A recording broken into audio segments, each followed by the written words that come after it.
Hi, I'm Tess Mullen. I'm the SAgE Program Coordinator with the Food Shed Alliance.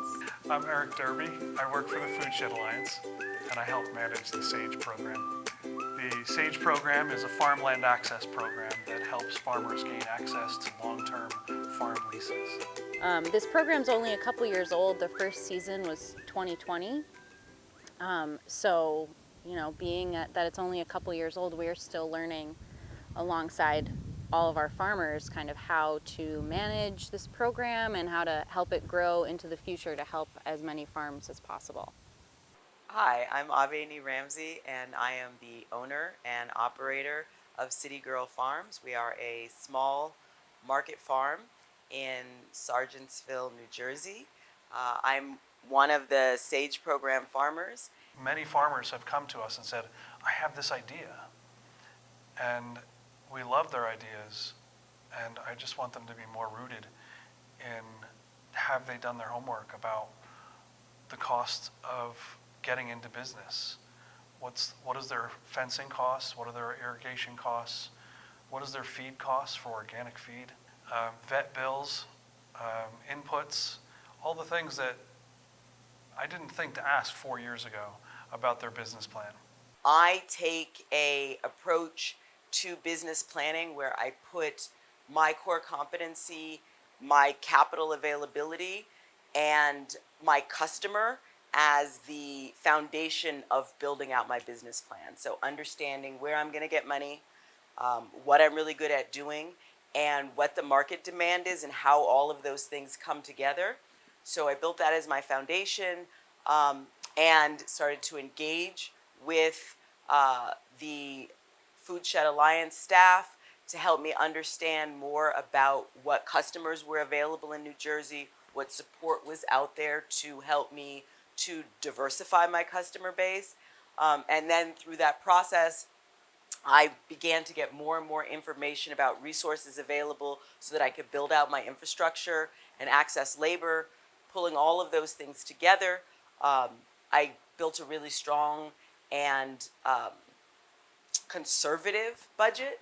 I wanted to think that I was going to do the maximum possible, but I wanted to plan for not always hitting those goals and objectives in the beginning of my farm project, and to plan accordingly so that I know that I would have the finances necessary to sustain my business through the growth stage, so that I could reach my goals. A farmer really needs to think about including in their business plan, well, first their narrative, right? So we want to know what is your mission, what is your vision for your business, and clearly articulate that. But then we want to know some nuts and bolts. What does it cost to run your business, and how are you going to pay for that? In addition to labor being a really important thing to consider, understanding the startup costs for your business, and not just like what are the operating costs going to be year in and year out, but what is it going to cost for you to build out your infrastructure, to put up your high tunnels, your hoop house, to plow your field, to till your field, to incorporate your compost, all of the things that go into breaking ground. I'm doing laying hens, so what's it's gonna cost to get my first flock and to build out my mobile chicken coop. Every single dime and dollar has to be accounted for so that you can make sure that you have the capital necessary to launch your business on schedule, because in farming, scheduling is core to what we do.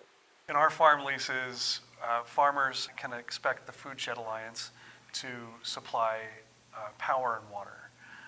So centralized power, centralized irrigation, that will allow them to run their irrigation systems through their farm business. In their plans, they would get access to a 10-year program, 10-year lease to run their farm business, which includes centralized infrastructure. So I take a lean business approach to farming, and a core to that approach is reducing all waste and increasing efficiency.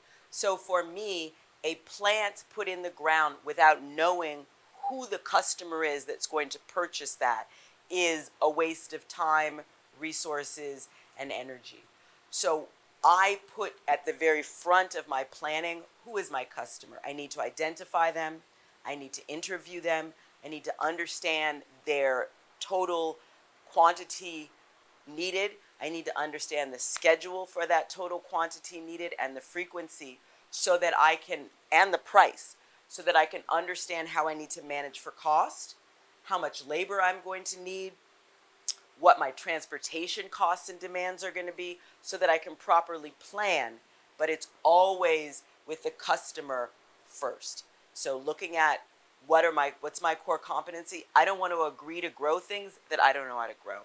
Second is going to be, what are the limitations on my resources, be that capital, land, and labor? I don't want to agree to grow for more customers than I have capital, land, and labor to accommodate. And then the last is understanding that customer's needs so that I'm tailoring all of my activities to being extremely efficient and cost effective in reaching and meeting the demands of my customers. So core to any business plan in any business is managing for risk. Things go wrong. They go wrong all the time. I remember last year it rained for the entire month of July, and I had planted tomatoes which were drought tolerant because the year before we had had a drought. So you have to have a diversified customer base. So if you don't do great at the markets, you have a backstop maybe with a food bank or a food pantry or a grocery store or some chefs or a CSA. You really need to look at, on every level, how are you managing for risk? So for your infrastructure, maybe you're doing open field production, but then you need to have some cat tunnels or a high tunnel or some row cover so that if you have to shift and cover your crop, you have that option in place. So always reaching into your toolkit and understanding what tools you're going to have to pull out to address foreseen and unforeseen circumstances that may have a negative or unintended impact on your production and on your business, on you meeting your business goals. So if you'd like to learn more about the Food Shed Alliance SAGE program, please visit foodshedalliance.org/SAGE.